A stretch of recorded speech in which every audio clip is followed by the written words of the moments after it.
Hello everybody and welcome back to another In Conversation video here on Pushing Film. Today I'm joined by a fellow Melbourne-based photographer, Mark Forbes, who is someone I met quite a few years ago just while out shooting on the streets of Melbourne in the city, and someone whose work I greatly admire and have been enjoying over the last year or so. So thanks for joining me, Mark. How have you been, man? No worries. Yeah, thanks very much, Ashton. Thanks for the introduction, and yes, definitely a fan of your work as well. Been not too bad. I guess given the fact that we've been locked down in Melbourne in the past many months due to COVID, managing that. But yeah, generally going okay. Yeah, thanks. Well, that's good. I know that you've had a pretty busy schedule because you're juggling your work and all your other personal work and stuff. So thanks for taking the time out to have a chat today. Uh, so for anyone who doesn't follow you or is familiar with your work or your background, I thought we'd just start off with a bit of, give us a background of your photography journey, sort of how it started and got you to where you are now. Yeah, sure.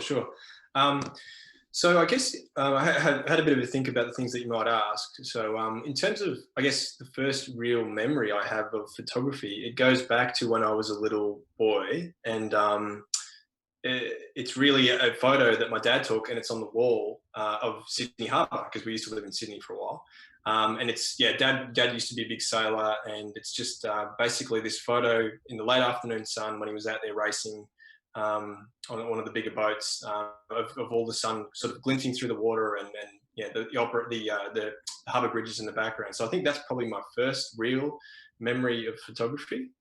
Um, and and then I guess moving on from there forward, it's just always being in front of the camera when I was a child, and dad setting up the family portraits and having to sit with my sister and my mum, and just generally really not liking being in front of the camera. That's my Yeah. first proper memory of photography, and I'm sure that's probably similar for lots of people. And then I guess in terms of me starting to take photos, I really didn't sort of get into it until I really left left university and left studying, and we went on a trip overseas to Europe, and bought a film camera at the airport actually back in the day, in duty free as we were heading out, and bought heaps of rolls of triax, and went around Europe for about 8-10 weeks, just taking photos as much as possible, and just everything was on the green automatic square. Everything was controlled by the camera. And yeah, so that was pretty much my first real foray into photography. And then after I came back, that was sort of early 2000s, and that was when film was sort of starting to peter out in its first sort of iteration, I guess. And when DSLRs were just coming in, and I went on a trip to America, and they happened to be selling like a 6 megapixel Canon DSLR, which obviously was like the bee's knees back then. Mm-hmm. So I ended up buying one of them, and then my film camera disappeared and sat on the shelf. Um, and yeah, I just sort of took candid shots here and there, out and about, not doing too much seriously. And then about 5 years after that, I was actually in bed, and I was having a reconstruction of my ankle after some soccer injury. And I had sort of 5 or 6 weeks to do nothing. And I sort of looked at my camera. I'm like, oh, I should actually try and learn how to use this properly rather than putting an automatic all the time. So I literally sat there and I read the manual back to front about 3 or 4 times, and just did that, and hopped on Google forums or chat forums or whatever back in the day, and just read questions and asked questions. So that was pretty much how I taught myself around there. It was all just self-taught, and going forward from there, it was all friends seeing my photos and saying, "Hey, can you take a portrait of this?" Or, "Hey, I've got a wedding coming up. Can you shoot this?" And then it's just slowly progressed and picked up from there. So that's a bit of an introduction in terms of how I got into it from the start. Yeah. Yeah, it sounds a bit like mine actually. It's funny because I don't know if we went over some of this when the last time we met up, which we figured out was sometime last year when we went to that cafe. Because for anyone watching, we live not far from each other, and except we can't actually meet up right now. But what you're saying about sort of shooting friends stuff and just having that camera in the background that you never really played with until you became more curious, and then getting into those little weddings and whatever. Pretty similar journey here, so it's good to hear that. And The first time we met, which was, I'm not sure if this is correct, but it was when we were out on the streets and there was a big group of us. I was with my friend Nick, who I started this channel with, and some other guys, and you were shooting more 35mm stuff with the Leica M6. And I remember we had a chat about something like, Fuji Superior 400 or whatever, and just about street photography in general. But it was sort of street photography in a more, I guess you'd call it traditional sense, where it's the movement of people on the streets and things like that. And more recently, your work has sort of transitioned more to a different style. So anyone watching now will probably be seeing your photos. I'm probably going to be playing them just through your website, and they'll get a real idea of that sort of departure somewhat from that just doing street photography or predominantly street photography. How would you describe this sort of new style that you've taken on? I think it's more contemplative and slowed down, I guess. Is that true? Yeah, absolutely. That's very fair. And yeah, you're right. I think I would have been shooting that M6 when I first met you in the town. So yeah, I was shooting that for quite a while, and I picked that up before I went on a trip to Japan about 3 or 4 years ago. And I really picked it up because I wanted to shoot. I've been shooting a lot of stuff on like an X100, like a Fuji X100, a lot of digital stuff, and I wanted to challenge myself to shoot something on film. And yeah, that was the camera that I ended up picking up, which was awesome, amazing little camera to use. And at the time, I was shooting a lot of that, as you said, classic street photography, sort of like decisive moment style thing, where you capture the perfect, try and capture the perfect moment, right? Yeah, everyone knows what I'm talking about. And yeah, so I shot that for probably a good couple of years, and I guess I was probably looking around and seeing that style of photography a lot. Like you sort of, you're on Instagram or you're on Facebook or whatever, and there's lots of street photography groups and that sort of stuff. So I was sort of seeing it everywhere, and I felt like I was just sort of almost doing the same sort of things that a lot of people were doing. And I wanted to try and do something a little bit different. And I also wanted to do something a bit slower. I mean, shooting film on 35mm slows you down versus digital a heap, which is fantastic, I think. But I really I was intrigued by, I guess, shooting larger format, medium format stuff. And funnily enough, I'd been looking at people shooting TLRs, so square 6x6 shots, for a while. And to me, I really wasn't interested in it because it looked very much as if people seemed to sort of do a lot of central focus, put the person in the middle, shoot the shot. And I was like, okay, that's what it does. I can't see my interest in it. And funnily enough, at the time when I was also just after the Japan trip, I was in New York and I was shooting on an X-Pan for a while. And that was really challenging to try and, I guess, capture everything in a panoramic sort of frame. And anyway, after a while, I kept on shooting the 35mm stuff. And I sort of thought, maybe I'll just try this TLR thing. It looked sort of interesting, and see if I can do anything different from it and sort of take my own sort of style towards it. And that's sort of where I guess my photography slowed down, obviously having, 12 shots on a roll or 10 shots in a roll if it's 6, 7. So it was really about being a bit slower and just looking more at the details around me rather than trying to capture a moment, I guess. Yeah. Even though there's moments that you're still trying to capture, it's more something that's there for a longer period of time, and it doesn't need to be shot at a specific second. So that's probably what I guess you're getting towards. And again, I guess going from 35mm down to medium format was interesting again, because it forces you to shoot even less. And then I found as I was shooting less, I was even enjoying it more because it forced me to think more about what I was shooting, and I guess have more of a concept of what I wanted to shoot before I pushed the shutter. So I guess that's the slowdown in terms of the progress.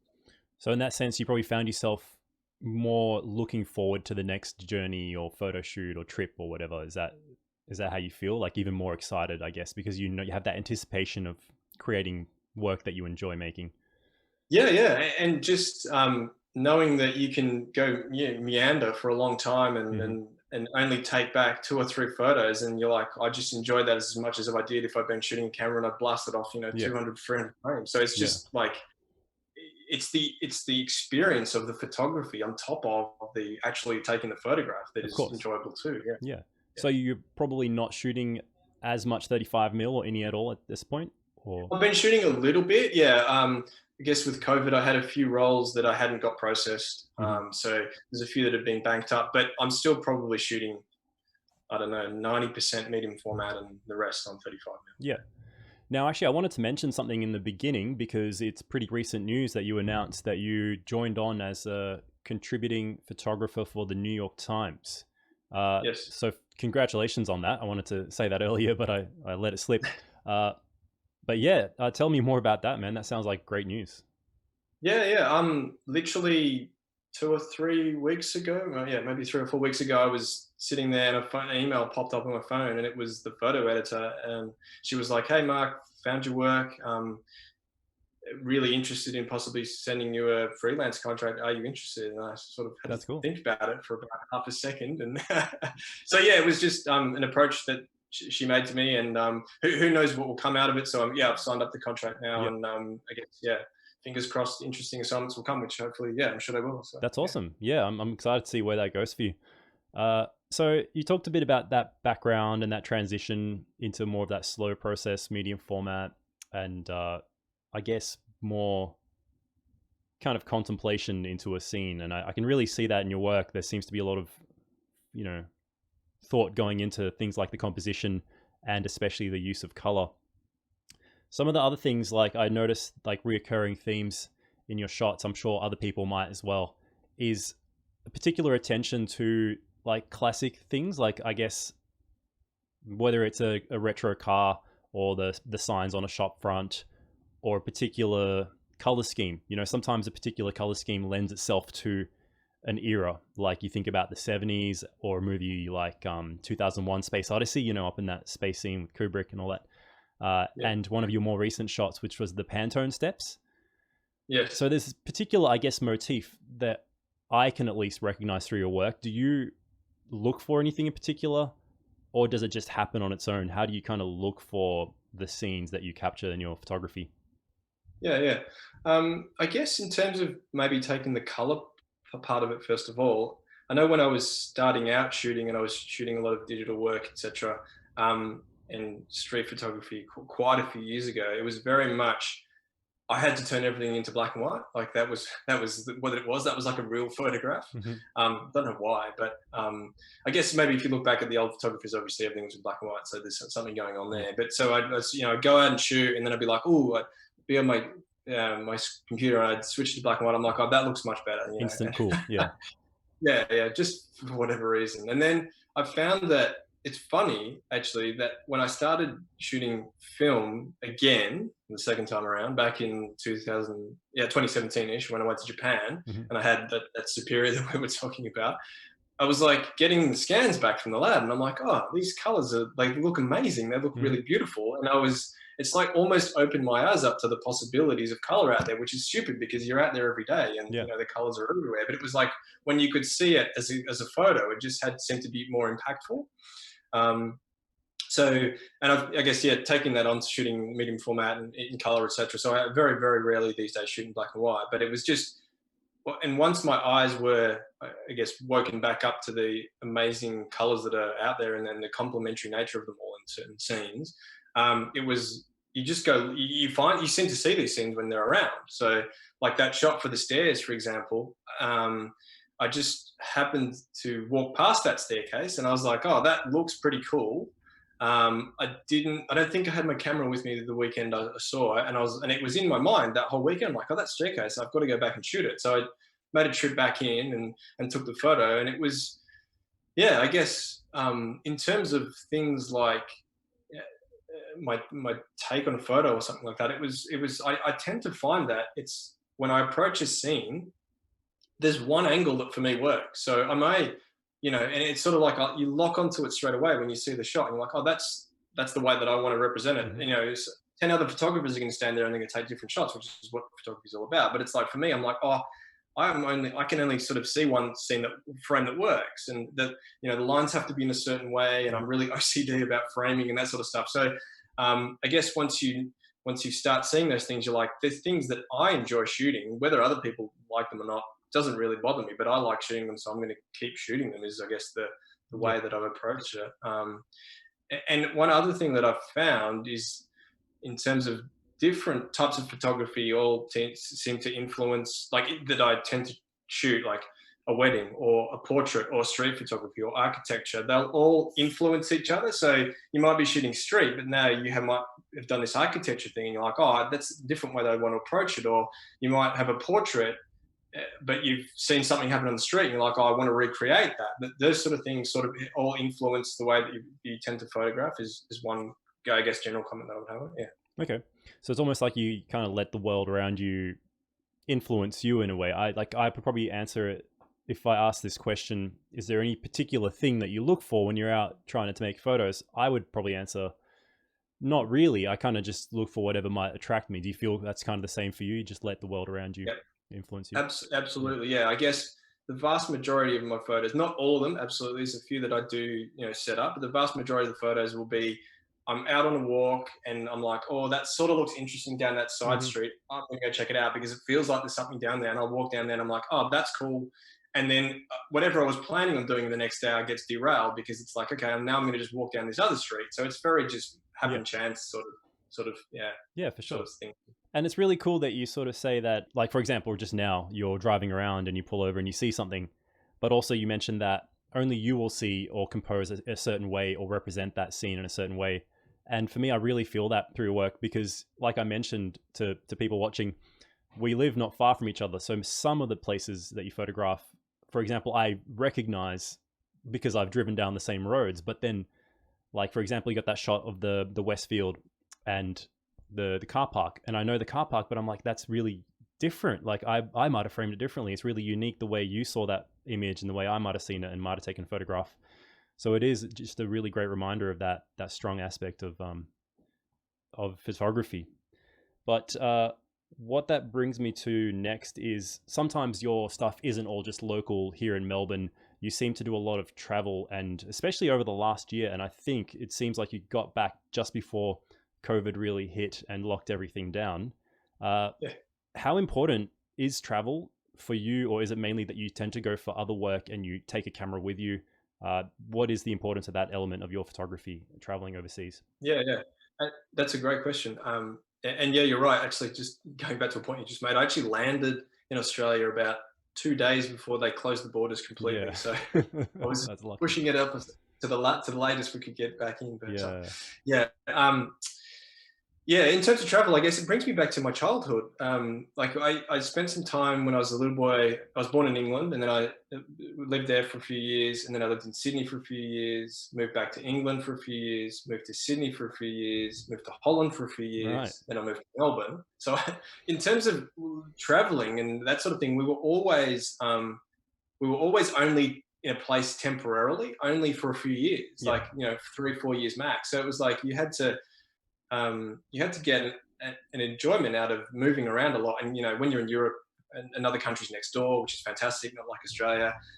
So there's always opportunities to move around and travel and see different things. So I guess memories back from my childhood were always the love of airports and the love of flying and the love of, being a bit in a transition. So I think that's why I enjoy shooting travel photography these days, because I guess it brings me back to my childhood. So there's some sort of nostalgia thing going on there, but also memories and connections around those sort of places. So I definitely seek out to do photography as much as I can when I'm not in the place where I would usually be living. I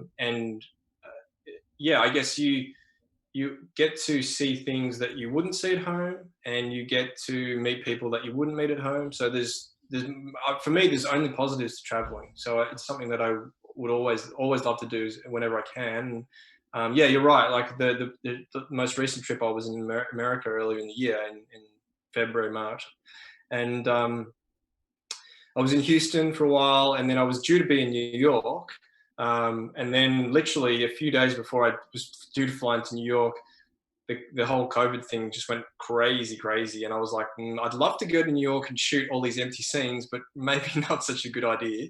So I ended up flipping my trip and went to Phoenix and then drove back to LA through the desert, which was amazing. And I guess I always think that there's interesting photos to be taken wherever you are. Yes.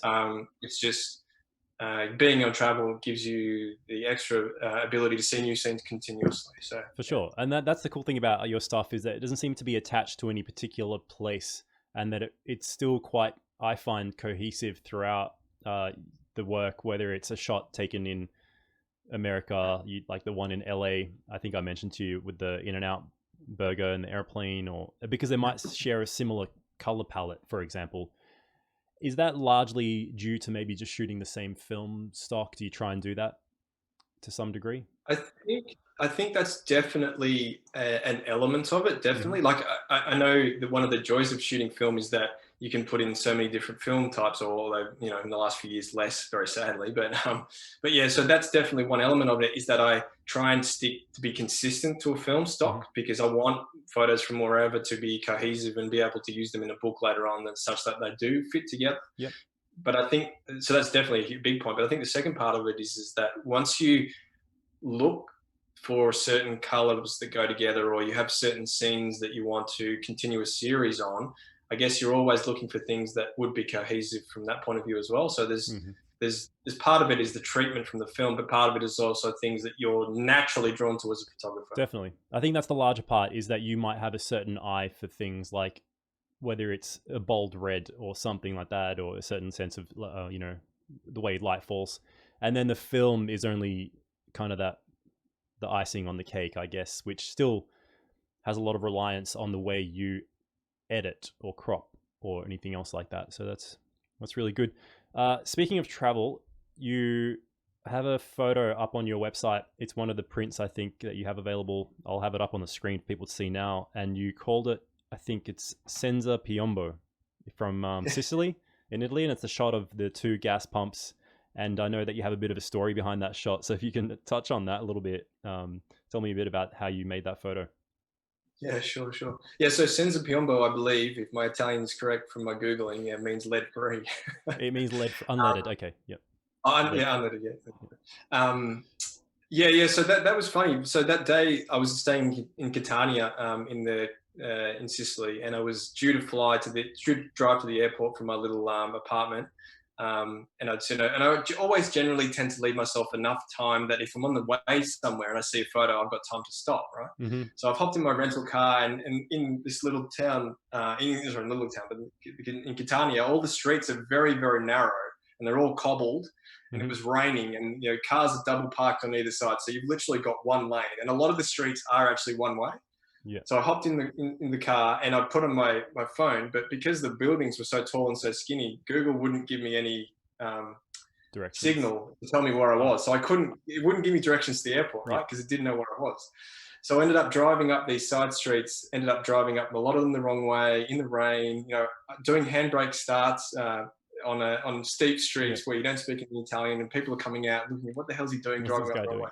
Anyway, so eventually after burning up all my photo time, I end up heading on the way to the airport, and eventually Google picks me up and I know where I'm going. And I'm driving around this roundabout, and all of a sudden I see these petrol pumps, and I'm like, it doesn't matter if I miss my plane, I have to get the photo of these petrol pumps, right? So I pull the car over and I come out, and the guys at the petrol station are looking at me like, what is he doing taking a picture of these petrol pumps? But the roundabout was super busy. And to get that shot, which if you look at it, may feel really peaceful and calm, I was actually down on one knee in the middle of the roundabout trying to get this photo while cars were coming up against me. I was moving around, trying to get still to be able to get my shot. So yeah, I guess the moral of the story is make sure you always leave a little bit of extra time. Yeah. Even if you get burned up on the way. But yeah, so that's what I try and do, is always give myself a bit of extra time in any case, because you never know what you're going to come across. Well, especially if you're on the way to the airport. That's that's pretty important. That's true. Like I know, for example, I'm pretty lucky if it's not heading to the airport and I'm with Sarah and we're not on like a really tight schedule, we'll both see something on the side of the road and go, oh, let's stop and take photos, and we'll just do it. And even if we're a bit behind schedule. But yeah, man, that's a good one. I know that you got so many shots that I feel would have some kind of story behind them and that we could go into, but I don't want to take up too much of your time. So I want to go on to one of the last questions, or, couple of questions that I had, is more just about your process. And I know that ever since I've known you at least, or seen what you've been pushing out online, is that you've been an advocate for sort of printing your work and I don't know if you've submitted to many exhibitions, or I know you've probably sold some prints. Just tell me a bit about your process and the importance of, let's say, printing for you. Yeah, sure. So I guess obviously shooting film. I guess one of the important things for me is shooting film for a reason, because the colors are amazing. Well, sorry, one of the reasons is because obviously the colors are amazing, and hopefully you don't need to do too much editing. So I guess in terms of my negs, I get them scanned at sort of medium working resolution from the lab, Yep. and I try and do as minimal editing as possible. So generally, a bit of cropping, bit of contrast, bit of color. Sorry, not color, brightness, etc. Yep. And try and let the work speak for itself. And then if there's any specific photo that I really want to print big, I mean, recently I printed a print up at a meter wide, or 44 inches wide. So I guess with work like that, from the negative, I've taken that and got it scanned at a high resolution from a specialist in Melbourne on an Imicon Flex type machine. So just getting as much resolution as you possibly can, Yes. so you don't need to, do anything to it later on in Photoshop or whatever.